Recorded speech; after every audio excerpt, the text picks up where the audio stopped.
Bonjour à tous et à toutes. Je suis très heureux d'être avec vous ce soir, bien que virtuellement, pour vous partager quelques propos sur de nouvelles manières peut-être d'habiter la Terre, de nouvelles manières rendues sûrement nécessaires par rapport à tout ce qu'on vit aujourd'hui. Crise sociale, crise démocratique, crise environnementale, crise, je crois, du vivre ensemble, de manière générale. Et j'ai pour hypothèse que nombre de ces crises qu'on connaît aujourd'hui peuvent se résumer à une crise de l'un, L'-UN. C'est-à-dire qu'à force de penser finalement l'unité, des façons de vivre ensemble, des façons de faire démocratie, des façons de faire économie, est-ce qu'on ne laisse pas sur le côté finalement toute une diversité qui a envie de s'inventer autrement, qui devrait s'inventer autrement, et qui aurait tellement de choses à apporter à nos sociétés, à nos territoires, si seulement on pouvait les regarder autrement. Autrement dit, est-ce que les crises qu'on vit aujourd'hui ne sont pas une crise de l'uniformité quelque part? Et ça, j'en veux mon expérience personnelle où j'ai eu la chance de grandir dans un petit hameau de 150 habitants, entouré par la forêt, entouré par des maisons qui avaient des greniers permettant de se rapprocher des rêveries du ciel, des caves où on pouvait finalement ressentir les relations du sol, entre guillemets. Bref, c'était des territoires qui étaient empreints d'une certaine connexion à l'autre, d'une certaine connexion à son milieu, d'une certaine diversité quelque part. Et ce même village dans lequel j'ai grandi aujourd'hui, finalement, a été défiguré. Défiguré par des maisons phénix, vous savez, qui se ressemblent toutes à l'échelle de la France, voire à l'échelle de l'Europe, qui n'ont plus de greniers, qui n'ont plus de caves, qui n'ont même plus de diversité, quoi. Elles sont toutes pareilles. Les chemins forestiers ont été remplacés par des chemins en bitume, des petits maraîchers par des champs en céréales, etc. Ça crée énormément de précarité. On voit plus beaucoup d'oiseaux chez moi. De précarité aussi sociale, parce que finalement, les manières de s'approprier les territoires que j'ai connus moi étant enfant, en courant les bois, en vivant vraiment avec l'autre, ben, j'observe qu'en fait, aujourd'hui, les habitants de mon village ne se voient plus forcément les uns et les autres au quotidien. Et parfois, il y a toujours des choses qui sont organisées, mais elles restent de l'ordre de l'anecdote, alors qu'avant, la relation est vraiment ce qui matérialisait notre vivre ensemble dans ce village. Du coup, la question que je me suis posée dans mes recherches, c'est finalement comment on en était arrivé là. Comment aujourd'hui le monde est arrivé à cette crise de l'uniformité. Et je crois qu'il y a trois grandes trajectoires qui peuvent expliquer cette uniformisation des mondes. Et du coup, la mise en précarité aussi des mondes associés à cette uniformisation. La première, je crois, c'est la manière dont on a pensé en Europe, en France, on va prendre le cas français, les territoires. Les territoires, je crois, ont été percutés par trois grandes idéologies qui ont eu tendance à plutôt détruire le vivre ensemble qu'à le magnifier, je crois. La première, elle émerge à la fin du XVIIIe siècle, c'est la théorie des avantages comparatifs, qui s'est imposée ailleurs en économie, mais elle a également matérialisé la manière dont on a pensé le développement des territoires, la manière dont on a aménagé les territoires. Cette théorie des avantages comparatifs, elle dit sur le papier que pour éviter que les territoires se fassent de la concurrence entre eux, on va les spécialiser chacun dans une filière qui leur permettra de peser sur l'économie nationale et sur l'économie internationale, filière sur laquelle ils n'auront pas de concurrents. On va demander à chaque territoire du coup de se spécialiser. Et si certains territoires ont construit des filières qui sont adaptées à une forme de relief, de singularité territoriale, en disant ça, je pense à l'élevage en Auvergne, je pense aux stations balnéaires du Languedoc-Roussillon. On a également imposé en fait certaines filières à des territoires, filières qui ont été choisies depuis Paris. On a redéployé les systèmes industriels finalement à l'échelle de la France, chaque territoire devenant accueillant d'une filière, d'un fleuron qui faisait à l'époque la fierté française. En disant ça, je pense par exemple aux forges qui se sont déployées à Vierzon, à la métallurgie en Lorraine, au port d'export de matières agricoles qui a été porté à Lorient, aux sous-marins de Cherbourg, à Airbus, à Toulouse, etc. Alors, je pense que c'est ce parachutage en fait des filières qui a été décidé depuis les couloirs parisiens quelque part. Le port d'export des matières agricoles à Lorient aurait très bien pu se retrouver ailleurs. C'est un choix politique, c'est un choix construit qui a décidé que ce port débarquait à Lorient quelque part. Finalement, cette dynamique a deux grandes limites, je crois. La première, c'est que finalement, des filières se sont imposées à un vivre ensemble qui puisait souvent dans la singularité d'un relief, d'un climat, d'une épaisseur anthropologique. En imposant ces filières, on s'est complètement dédouané des systèmes relationnels qui étaient pourtant souvent émancipateurs des personnes qui vivaient dans les territoires. Et du coup, on a commencé à porter un développement économique et social des territoires qui était complètement déconnecté de la couleur de la terre dans laquelle ils évoluaient, de la couleur du ciel dans lequel ils évoluaient. Et peut-être plus grave encore, la deuxième limite de ces avantages comparatifs, c'est que malheureusement, ils n'ont pas su profitiser l'avenir. Dans le sens où au fil du temps, il y a des filières qui deviennent beaucoup plus compétitives que d'autres. Et là où on voulait que les territoires, en fait, ne rentrent pas en concurrence par l'évolution des filières, ils n'ont jamais été autant en compétition quelque part. En disant ça, je pense notamment à l'écosystème d'Airbus, qui crée beaucoup plus d'emplois et beaucoup plus d'influence que les stations balnéaires du Languedoc-Roussillon.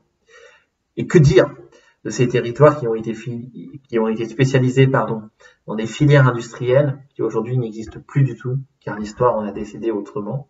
En disant ça, je pense aux mines de charbon d'Alès, de Saint-Étienne, aux forges de Vierzon, à la métallurgie de Lorraine, au bassin houiller du nord de la France, par exemple. C'est des territoires qu'on a voulu spécialiser et qui aujourd'hui sont plongés dans la précarité parce qu'ils n'ont plus aucune capacité finalement à créer de l'investissement, à créer des filières d'avenir dans leur territoire, parce que lors du siècle dernier, on les a tellement spécialisés qu'ils ont aujourd'hui une incapacité à penser autrement, quoi. Je suis un peu dur en disant ça, ils ont la capacité à penser autrement, mais ça met énormément de temps et souvent c'est des territoires aujourd'hui qui sont placés complètement à l'arrière-plan en tout cas de l'émergence des nouvelles économies, du débat public, des nouvelles démocraties de manière générale. La deuxième idéologie, beaucoup plus rapidement, qui a marqué ces territoires, c'est les pôles de compétitivité, qu'on développe toujours aujourd'hui au nom justement de l'influence de certaines filières et de certains secteurs universitaires français. Cette théorie des pôles de compétitivité, elle invite industrie, éventuellement services décentralisés de l'État, centres de recherche, à se regrouper sur un territoire, à créer des synergies ensemble. Et il y a vraiment cette idée de se dire, en les regroupant, ils vont pouvoir maximiser leur capacité d'innovation. Le problème, c'est qu'il dit regrouper des filières dans un territoire, dit également que des filières partent d'autres territoires.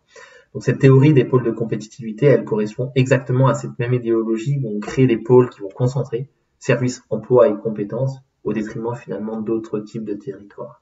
Et ces pôles, ils se créent souvent, au même titre que les avantages comparatifs, complètement déconnectés du territoire qui va les accueillir, de l'épaisseur anthropologique du territoire qui va les accueillir.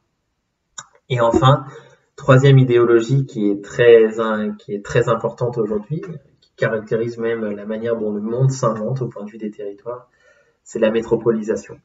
La métropolisation, c'est ces grands centres urbains qui ont la capacité de fédérer à la fois des centres d'emploi, des centres de services, un imaginaire, une manière de faire politique qui a tendance à s'imposer aux autres types de territoires. Car ce qui caractérise la métropole, comme le dit très bien le géographe Guillaume Faburel, c'est sa capacité finalement à restructurer toutes les filières d'un territoire à partir de son propre centre. Et ce faisant, il y a un risque dans la métropole à mettre en vassalité les autres territoires de sa région. C'est pas forcément le cas, hein. C'est en tout cas le risque que porte la manière qu'a la métropole de s'inventer sur elle-même. Et d'ailleurs, je crois que la loi NOTRe de 2015, vous savez, cette fameuse loi qui a passé la France de 22 régions à 18 grandes régions, si je compte les dom-toms, a été, je crois, finalement l'apogée de ce système de la métropolisation. Pourquoi ? Parce que la loi NOTRe a proposé un système de décentralisation des compétences de l'État plutôt au niveau local, mais c'est que ce système de décentralisation s'est fait au nom de la compétitivité des territoires. C'est-à-dire qu'on décentrait un certain nombre de propositions pour permettre aux territoires d'arbitrer au plus proche de leur vécu, leur innovation économique et sociale pour pouvoir mieux peser sur l'économie monde quelque part. Et ce faisant, cette loi NOTRe, elle a créé des villes reines à l'échelle des territoires que sont les métropoles, au détriment des autres villes petites et moyennes, au détriment aussi des espaces ruraux. Et pire, ce qu'on a tendance à demander, je crois, aujourd'hui aux autres territoires qui ne sont pas métropoles, c'est de rattraper la danse quelque part. C'est d'inventer eux-mêmes comme petites métropoles. Et ça crée énormément de biais à l'échelle locale. Si je prends le cas d'une ville sur laquelle j'ai travaillé pendant 4 ans, là, qui est la ville d'Alès, Alès essaye également de s'inventer comme métropole, mais c'est parce que c'est également ce qui lui est demandé dans les politiques publiques, dans les imaginaires, dans nos manières de voir ce qui fait une ville qui va bien quelque part. Et ce faisant, ce que fait la ville d'Alès, anciennement spécialisée, comme je disais tout à l'heure, dans l'industrie, qui, quand les industries ont fermé, a eu du mal en fait à rattraper Montpellier, à rattraper Toulouse. C'est bien qu'aujourd'hui, les opportunités ont tendance à fuir le sud Cévennes, Alès et son arrière-pays pour aller plutôt se concentrer à Marseille, à Montpellier, à Toulouse. Et du coup, Alès, elle essaye de aussi construire des filières qui font le succès des métropoles, c'est-à-dire des centres universitaires attractifs, en misant notamment sur son école des mines, qui reste réputée, une industrie de start-up qui est prometteuse, un écosystème de start-up qui est prometteur, et puis aussi une capacité à régir son arrière-pays, notamment grâce à des filières touristiques. Il s'avère qu'Alès a un territoire exceptionnel à ses portes, qui est le territoire des Cévennes, sur lequel elle cherche à viser en termes d'attractivité touristique, commerciale, marketing, etc. Le problème de ces filières, c'est qu'Alès est une ville pas riche, et que du coup, en mettant en priorité ce type de filière, elle se met finalement à dépenser énormément de sous pour des gens qui ne sont pas sur le territoire, car le territoire est habité majoritairement par des populations anciennement ouvrières. Ces mêmes personnes potentiellement ne viendront jamais sur le territoire, et du coup, il reste plus beaucoup de sous pour porter des politiques sociales ou des politiques économiques qui concerneraient les gens qui sont d'ores et déjà là, et qui auraient tellement de choses, j'en suis persuadé, tellement de choses à apporter au territoire, si seulement on savait les regarder autrement quelque part, ces personnes-là.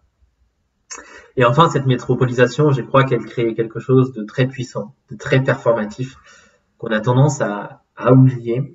Et je crois pourtant qu'il change beaucoup plus, ce phénomène, la manière de changer notre vivre ensemble, la manière de se projeter dans l'avenir. Ce phénomène, j'ai envie de l'appeler l'urbanisation des esprits, qui est à mon sens beaucoup plus grave, en tout cas, qui change beaucoup plus de manière de penser que l'urbanisation des espaces.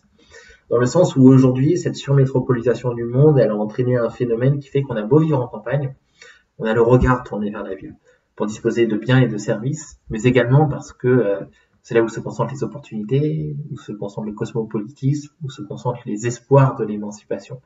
Et je crois que c'est vraiment le cas d'une grande partie de ma génération, qui est de voir l'espoir, les possibilités dans les grands centres urbains au détriment d'autres types de territoires. Et c'est en partie vrai, d'ailleurs, parce que l'emploi se concentre dans ces grandes zones urbaines, mais ce récit, en fait, est en partie construit anthropologiquement et politiquement.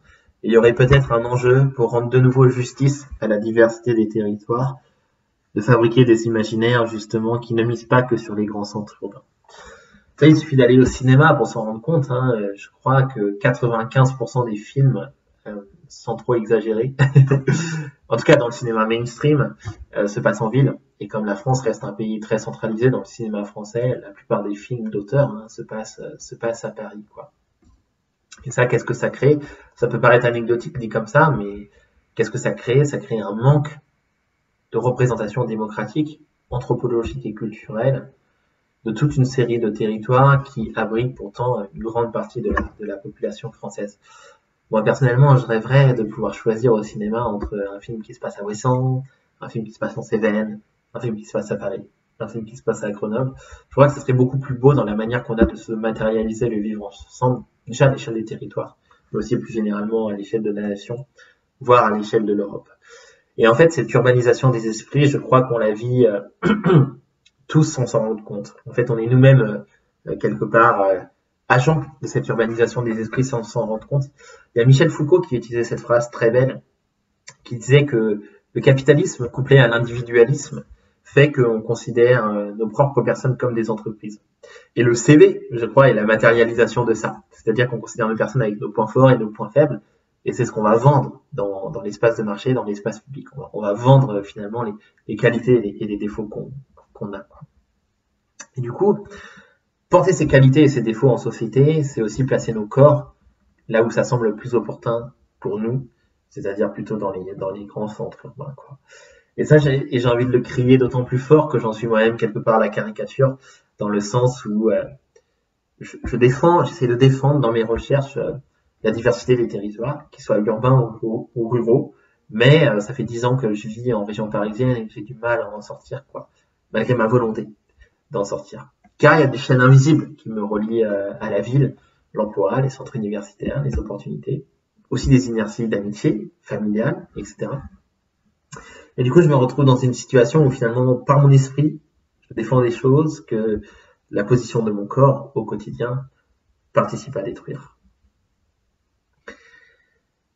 Donc voilà sur le premier pilier un petit peu de l'uniformisation des mondes. J'étais un petit peu long sur les territoires, mais je pense que ça le méritait, surtout dans un contexte où on essaye de penser peut-être un retour au territoire, ce que je juge l'un des plus beaux chantiers qu'on pourrait porter au XXIe siècle, c'est de permettre à chacun de vivre dans un territoire libre et aimé et choisi quelque part, sans que ça soit un renoncement, et que à partir finalement de ces territoires vécus, on pourrait déployer de nouvelles activités, reconstruire la solidarité, reconstruire des nouvelles formes démocratiques, reconstruire une économie vraiment diversifiée et juste.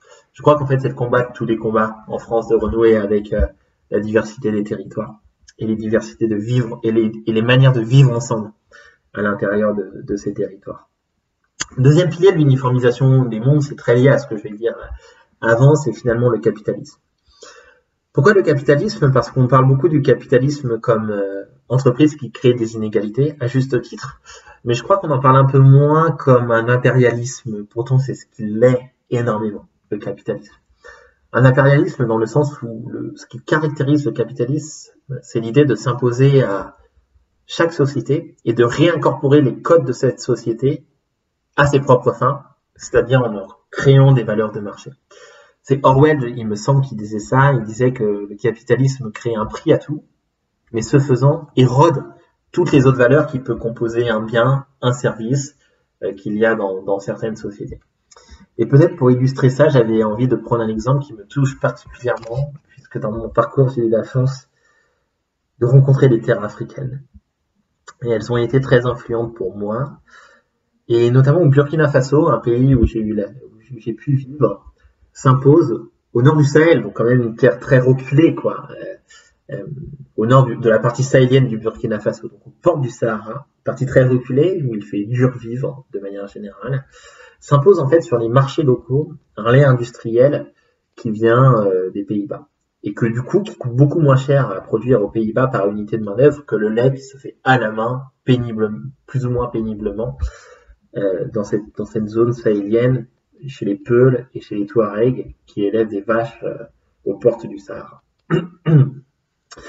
L'histoire aurait pu s'arrêter là, j'ai envie de dire, comme c'est souvent le cas, c'est-à-dire que ce lait industriel aurait pu s'imposer sur les laits locaux, changer les paysanneries locales, les paysans se seraient réorientés vers d'autres types d'activités. C'est souvent ce que fait le capitalisme finalement, c'est en créant une valeur de marché, transforme complètement le vivre ensemble à l'échelle d'un paysage. Mais ça, c'était sans compter finalement la fierté des peuples Peuls et des peuples Touaregs. Pour ceux et celles qui nous écoutent et qui connaissent l'Afrique, les Peuls sont connus pour ça, être un peuple très fier, au sens positif du terme, très fier de ce qu'ils représentent, et l'envie c'est un peuple qui a envie de garder ça, qui a envie de garder les traditions. Et pour finalement lutter contre ce lait, les Peuls, les Touaregs se sont mis à manifester. Et pour ça, ils ont utilisé un objet fortement symbolique, je vous en ai ramené un là, que sont des calebasses. Ça, c'est une qui vient de ce pays-là, qui m'a été offerte par mes tantes par alliance. Elles l'ont fait elles-mêmes à la main. Une calebasse, donc ces calebasses qui sont des courges, hein, qui sont utilisées comme récipients pour notamment porter en l'occurrence du lait, pas que, mais en grande partie du lait. Et pourquoi c'était symboliquement intéressant pour les Peuls et les Touaregs d'utiliser cet objet justement pour manifester contre le lait industriel, c'est que par justement cet objet et par les messages qui étaient associés, c'est de montrer qu'en fait, les Peuls et les Touaregs, ils ne manifestaient pas seulement contre l'entrée d'un lait de mauvaise qualité dans leur territoire. Ils manifestaient contre toutes les relations que mettait en péril ce lait. En l'occurrence, les relations des humains à leurs troupeaux. Il y a Mpateba, un auteur Peul malien, qui disait ça, qui disait que un Peul sans troupeau, c'est comme un prince sans couronne, quelque part. Donc il y a une attache symbolique très forte des Peuls à leurs vaches. Ils ne veulent pas perdre, en fait, ce lien à leurs animaux au quotidien. Mais aussi du lien des Peuls, bien sûr, à leur alimentation, à leur manière de faire territoire, parce que les villages Peuls sont aménagés, finalement, en fonction des pâturages, en fonction de l'élevage, etc. Des liens des Peuls à leurs ancêtres, également, parce que pour savoir élever des vaches aux portes du désert, ça demande des connaissances qui dépassent très loin une seule vie humaine. Des liens des Peuls envers leur milieu, envers le sable, envers les dunes, envers le cosmos, puisque pour pouvoir élever des vaches aux portes du Sahara, Ça demande de très bien connaître finalement le cycle des saisons, le cycle de l'eau. Bref, ça demande de très bien connaître ces territoires de sable quelque part, de sable et de dunes. Donc au fond, ce que faisaient ces peuples et ces Touaregs, c'est que ils manifestaient contre notre uniformité. En fait, ce qu'ils représentaient par leur manifestation, c'est de protéger ce qu'ils représentent, leur diversité, leur singularité, face à l'uniformité de notre monde, face à la violence finalement de notre monde. Alors ici, c'est une success story quelque part pour les Peuls, mais pour un peuple qui résiste quelque part, combien de territoires, combien de valeurs sociales, combien de valeurs relationnelles s'écroulent face au capitalisme. Et enfin, le troisième pilier que je voulais vous présenter face à l'uniformisation des mondes, peut-être en étant plus rapide sur ce dernier, c'est l'écologie. Alors c'est délicat de dire ça pour moi, parce que je viens moi-même des milieux écologistes, qu'ils soient de l'ordre de la pensée ou de l'ordre du militantisme. Mais c'est vrai que pendant longtemps, l'écologie s'est inventée. C'est un peu moins le cas maintenant, on y revient, et c'est pour le mieux, je crois. Mais pendant longtemps, l'écologie s'est inventée autour d'un rapport dual entre la nature d'un côté et la culture de l'autre, et y compris pour protéger la biodiversité, on a amené à séparer en fait les espaces de nature et les espaces de culture.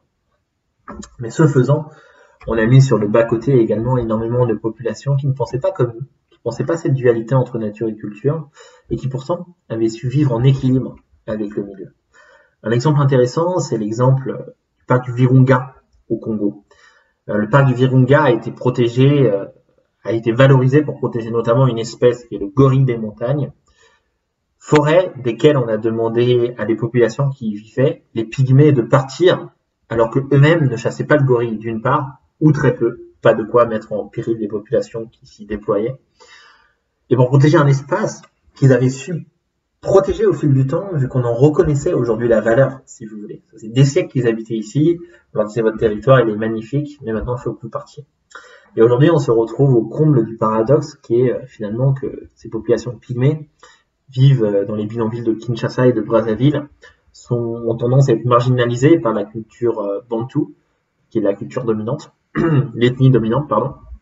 On leur a privé de leur lieu de culte, leur lieu de sociabilité, leur lieu qui faisait société, finalement pour eux, qui était très relié à la forêt, de leur connaissance du milieu, de leur régime alimentaire, etc.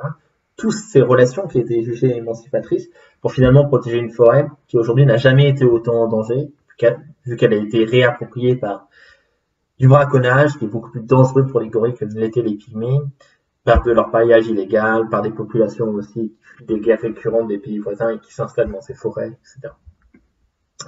On va pas refaire l'histoire, mais une question qu'on aurait pu se poser, c'est finalement et si on en était à la même situation si les forêts avaient continué à être habitées par les populations qui auraient pu en devenir les premières gardiennes, c'est-à-dire les populations pygmées. À noter que ce rapport dual, on le trouve également en Occident. Là, j'ai pris un cas qui nous vient de loin, mais en Occident aussi, pour protéger, on a séparé nature et culture. Pour protéger, on a érodé des activités humaines et on s'est rendu compte que ça ne marchait pas trop. Pour vous donner un exemple français, les Cévennes, patrimoine mondial de l'UNESCO, grâce à sa biodiversité en partie structurée par les anciens systèmes paysans qui caractérisaient les Cévennes, à savoir les châtaigneraies. Et ces fameuses, vous savez, terrasses en pierre sèche qui caractérisent les Cévennes. On a demandé aux paysans de remembrer leurs terres, de mécaniser leur agriculture. Les Cévennes étaient un territoire non mécanisable, un territoire qui devait continuer, où l'agriculture devait continuer à être manuelle. Cette agriculture, on l'a jugée non pertinente, non bienvenue dans le récit de la modernité qu'on se fait de l'agriculture. Les paysans sont partis. Les paysans sont partis des Cévennes d'ailleurs d'abord pour aller chercher l'espoir dans la vie ouvrière, notamment les mines de charbon de Saint-Étienne, et puis maintenant pour aller chercher l'espoir ailleurs dans les grandes métropoles. C'est bien qu'aujourd'hui il y a un chiffre qui fait froid dans le dos. 95% des châtaigneraies en Cévennes sont à l'abandon. Et par extension, toute la biodiversité qui se crée dans les Cévennes est également en péril, quelque part. Et l'UNESCO d'ailleurs a classé les Cévennes comme patrimoine en partie en péril à cause justement de cet exode rural très important. Et donc tout ça, ça pose une question très forte, qui est de se dire, hein, en fait, il n'y a pas tellement de territoires qu'on peut habiter et qu'on ne peut pas habiter. La vraie question, c'est de se dire comment on peut habiter des territoires pour en respecter les équilibres écosystémiques, pour faire en sorte que chaque territoire soit un lieu d'émancipation, autant pour les humains que pour les non-humains. Donc on l'a vu au fond, autant à travers la manière dont on a pensé les territoires, la manière dont on a pensé l'économie, le capitalisme, la manière dont on a pensé l'écologie, finalement on a créé énormément de précarité, humaine comme non humaine. On a tué des territoires, on a tué des cultures, on a tué des systèmes relationnels, quoi. Parfois pour le meilleur, il est clair que cette modernité a amené beaucoup de choses, comme si je reprends le cas des Crimées du Congo, on a mis des hôpitaux, le capitalisme a amené des hôpitaux en terre pygmée, par exemple. Mais dans cette course au progrès, dans cette course en avant, on n'a pas intégré, on aurait dû intégrer d'autres systèmes d'émancipation que juste la valeur de marché pour les populations. On aurait dû intégrer les relations qu'elles ont avec leur milieu, on aurait dû intégrer des nouvelles manières de faire démocratie, en France par exemple, qui ne s'imposent pas depuis Paris au territoire, mais qui sont un mélange en fait de tout ça. Le récit national pourrait être une fédération des récits territoriaux, plutôt que quelque chose qui part de Paris et qui s'impose au territoire. Et tout ça nous a invités finalement à réfléchir à une nouvelle manière d'habiter la Terre, et on s'est dit que peut-être que la solution serait dans la relation à l'autre, ce qu'on a appelé l'écologie relationnelle. Pourquoi la relation? Parce qu'en fait, finalement, c'est ce qu'on a montré à travers ces trois grands piliers de l'uniformisation, et ce que j'ai essayé de vous communiquer là juste avant, c'est de se dire que, en fait, on a aménagé les territoires, finalement, en misant plutôt sur la performance économique des territoires, au détriment des relations quotidiennes qu'on pouvait construire les uns avec les autres, et qui dépassent de très loin l'économie. Dans le capitalisme, tout ce qui faisait code d'une société, on lui a donné une valeur de marché au détriment des autres valeurs qui pouvaient également caractériser émancipation pour ces sociétés. Et dans l'écologie, on a protégé la nature d'un côté, protégé des cultures de l'autre, sans penser la relation qu'il y avait entre les deux. Or, et ça tous les travaux en anthropologie le montrent, nature et culture ont toujours été étroitement liées, et c'est par des histoires de métissage que s'invente la diversité qu'on connaît aujourd'hui, des paysages et des cultures. C'est parce qu'il y a eu rencontre finalement entre un groupe d'humains et un environnement particulier. Donc on se dit, et si la clé, c'était pas de remettre la relation au cœur de nos vies? Donc la question qui se pose, c'est comment on peut faire? Alors je crois que c'est très délicat. C'est très délicat à faire parce qu'en fait, il n'existe pas de recette toute faite pour mettre la relation au cœur de nos vies. Au contraire, il faut que cette relation se construise sur la singularité de chaque territoire, de chaque individu même. On est tous différents. De chaque manière de porter le vivre ensemble. Autrement dit, l'idée c'est plutôt de construire une méthode que chacun peut s'approprier en fonction de la singularité du territoire dans lequel il habite, plutôt de construire quelque chose de tout fait qui va s'imposer à chaque société et à chaque territoire. Et pour nous, il y a trois grands piliers qui peuvent traduire cette nouvelle société de la relation. La première, c'est assumer la vulnérabilité. On est tous des êtres vulnérables, c'est un commun que nous avons avec le non-humain également, et que pour lutter contre cette vulnérabilité, on a besoin de relations au quotidien. La couleur de la terre dans laquelle on a grandi influence nos corps, influence nos esprits, même si on a eu tendance à l'oublier. On a besoin des arbres qui nous donnent l'oxygène qu'on respire, on a besoin des bactéries de notre corps qui nous aident à digérer, on a besoin de tous ces êtres qui nous entourent et qui nous aident à évoluer socialement. Notre famille, nos amis, nos professeurs qui nous ont inspirés, tel ou tel mentor qui nous a mis sur la voie d'un métier aimé, une voie choisie, etc. J'aime beaucoup pour ça les propos de Corinne Pelluchon, la philosophe, qui dit que vivre, c'est trois choses. C'est vivre par tous ces êtres qui nous permettent d'exister, tout simplement. C'est vivre pour, à partir du moment où en fait on est des êtres relationnels et que l'autre nous influence, ce qu'on fait va également influencer l'autre. On laisse des traces quelque part en fonction de notre parcours de vie, et ces traces vont influencer d'autres personnes. Donc ça devient intéressant de se questionner aussi sur quelles traces j'ai envie de laisser et comment ces traces vont influencer la vie des générations futures, mais aussi des générations qui nous entourent au quotidien, quoi. Et puis enfin, vivre, c'est vivre avec. C'est-à-dire à partir du moment où on est des êtres relationnels, il nous faut construire aussi les règles de cette coexistence. Donc le premier pilier, c'est la vulnérabilité. Le deuxième pilier de cette société de la relation, je crois que c'est la rencontre. Une vraie rencontre dans l'altérité. Ce qui est pas facile, hein. C'est très dur de rencontrer l'autre pour ce qu'il est et non pour ce qu'on voudrait qu'il soit. Mais on peut, aujourd'hui, je pense qu'on a des connaissances pour se donner des outils anthropologiques, éthologiques, si on parle du non-humain, écologiques, pour pouvoir aller rencontrer la diversité. Et d'ailleurs, ça, c'est un grand enseignement que je tire de mes voyages et de mes expériences à l'étranger. C'est-à-dire que cette diversité que j'allais chercher au fin fond du monde, en Australie, dans les îles Fidji, au Sahel, en fait, elle était présente déjà tout autour de moi. Dans les moindres recoins de nos intimités, dans les moindres recoins de nos espaces. Seulement, je n'avais pas les outils pour pouvoir la regarder, je n'avais pas les outils pour pouvoir la comprendre. Car l'éducation occidentale, notre manière d'aménager le territoire, notre manière de faire démocratie, ne permet pas d'accueillir et de comprendre cette diversité. Donc je pense qu'il y a un vrai enjeu, voilà, de nouveau, savoir rencontrer en fait la diversité qui nous entoure, qu'elle soit humaine ou non humaine. Et c'est d'autant plus beau que en fait cette rencontre crée de nouveaux chemins d'émancipation. Dans le sens où en anthropologie, 1 plus 1, ça n'a jamais fait 2 quelque part. Ça donne un résultat qui est largement supérieur à la somme des parties. Un humain plus un chien, par exemple, je prends un exemple très simple, ça ne fait pas 2. L'amitié rajoute un 3, les souvenirs rajoutent un 4, ça crée du temps. Lorsqu'on aménage son emploi du temps pour passer des moments avec l'autre, ou en tout cas qu'on devrait aménager son emploi du temps pour passer des moments avec l'autre, ça crée de l'espace lorsqu'on change son appartement, sa maison, pour pouvoir accueillir l'autre. Ouais, ça crée un monde, au sens strict du terme, un monde qui est propre à ces 2 individus. Imaginez, à l'échelle des territoires, ce qu'il est possible de faire avec une multitude d'humains d'un côté et une multitude de non-humains de l'autre. Porter la rencontre, c'est un chantier qui me semble ô combien nécessaire, ô combien prometteur. Et je dirais que rencontrer l'autre, c'est pas forcément être d'accord avec l'autre. Au contraire, c'est aussi accepter les différences, mais pas en faire des guerres de tranchées forcément. C'est de comprendre ces différences aussi à l'aune de ce qu'on représente et de ce que représente l'autre par sa trajectoire de vie.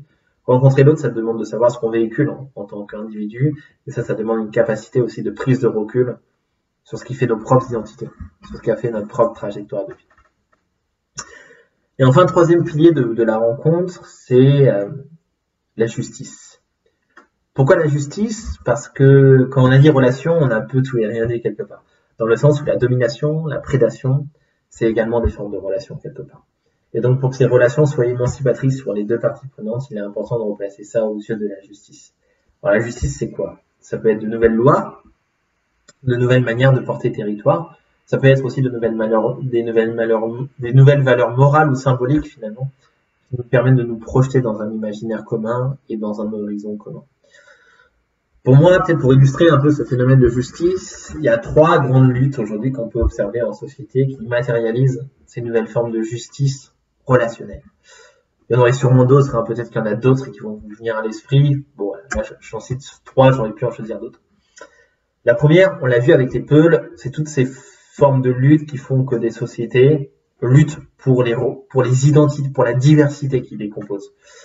J'ai cité l'exemple des Peuls tout à l'heure, mais j'aurais pu aussi citer l'exemple des Dakota, récemment, qui ont lutté contre un oléoduc qui voulait venir sur leur terre.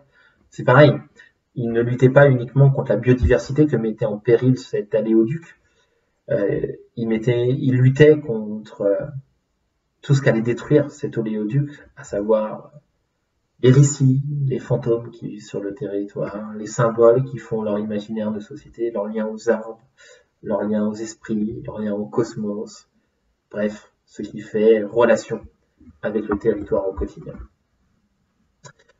La deuxième lutte, je crois, et là peut-être que je vais me faire des ennemis, mais c'est pas très grave, je la crois vraiment pertinente, c'est la cause animale ou lutte associée. Pourquoi? Parce que la cause animale a l'immense mérite de ne pas se questionner sur comment je peux protéger telle ou telle espèce, mais bien de savoir comment je peux vivre avec telle ou telle espèce. C'est très différent dans la manière de poser la question, et par extension, les réponses qui seront apportées sont potentiellement très différentes également. Je laisse chacun se dire si la cause animale apporte les bonnes réponses ou non, ça c'est pas à moi de le faire. Chacun peut se positionner personnellement par rapport à ça. En tout cas, je suis persuadé que cette cause pose des bonnes questions, pose des questions dans le bon sens en tout cas. Elle pose une question relationnelle en fait, et non une question duale entre nature et culture. Et enfin, une troisième lutte, celle en laquelle je crois pertinemment, c'est tous ces réseaux qui s'engagent à construire des lieux et des vrais espaces relationnels dans les territoires. Extrêmement nombreux, extrêmement diversifiés. En disant ça, je pense aux jardins partagés, aux tiers-lieux, aux cafés culturels, à l'association de musique, à des gens qui dans les territoires vont faire en sorte d'avoir des nouvelles approches démocratiques, des nouvelles approches culturelles, etc. Pourquoi ces luttes sont particulièrement pertinentes? C'est parce que en fait, elles ont cette capacité à créer de l'offre politique. Contrairement à d'autres types de manifestations, par exemple des marches, des pétitions, où on reste toujours dans la demande politique quelque part. Quand on crée un espace, au sens littéral du terme, on est dans l'offre, on est dans la relation, on change vraiment au quotidien son territoire. Et je crois que ces projets qu'on a tendance à mettre un peu en invisibilité, parfois en disant oui, mais c'est trop local, ça change pas les choses. Je crois qu'au contraire, on devrait les regarder autrement. Je crois qu'en fait, c'est les projets qui changent le plus les choses dans le quotidien des gens.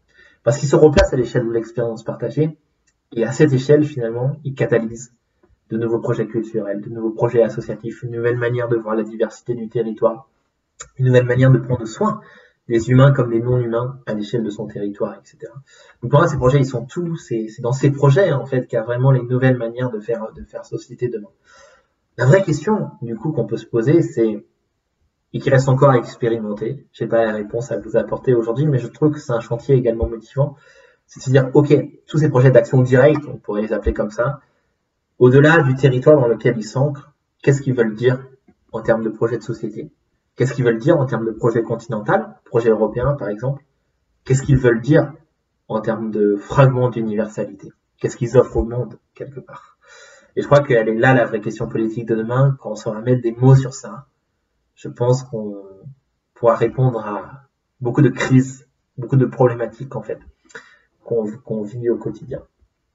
Et je finirai par ça pour conclure, c'est que pour moi, l'espoir de la relation, elle est là quelque part. L'écologie relationnelle, on pourrait l'appeler, elle est là. Elle est dans cette capacité finalement à mettre en relation les gens, à miser sur nos différences pour construire des mondes communs. Et puis également la relation, ce qui est super intéressant, c'est qu'elle ne remet pas en cause la diversité qu'on incarne tous à titre individuel, tout en permettant finalement de s'ouvrir aux autres. Elle ne fiche pas les territoires et les gens, elle permet l'évolution, tout en misant aussi sur la singularité de chaque individu et sur la singularité de chaque territoire. Autrement dit, pour moi, la relation permet d'emmener cause sociale et cause environnementale dans un seul et même bateau, diversité individuelle et diversité collective dans un seul et même horizon, et de forger un monde commun entre humains et non humains. Elle est pour moi ce qui permet de porter la définition même de ce qui devrait tous et toutes nous rassembler, en France comme ailleurs, et de construire un monde qui puisse abriter et réconcilier plusieurs mondes, de construire une France qui pourrait abriter et réconcilier plusieurs Frances. Voilà, je vous remercie de votre attention et je suis à votre disposition si vous souhaitez pour continuer à échanger sur tout ça. Alors, du coup, c'est un live qui est différé, du coup, il n'y a pas de système de questions-réponses, mais n'hésitez pas à me contacter. Vous pouvez trouver mon contact sur Internet si vous souhaitez qu'on continue à échanger sur ces questions-là ou à nous engager ensemble dans ces questions-là, puisqu'il y a un vrai enjeu à faire de nos luttes un imaginaire commun, à faire de nos engagements finalement un monde de relations également. Merci beaucoup et à très bientôt. Au revoir.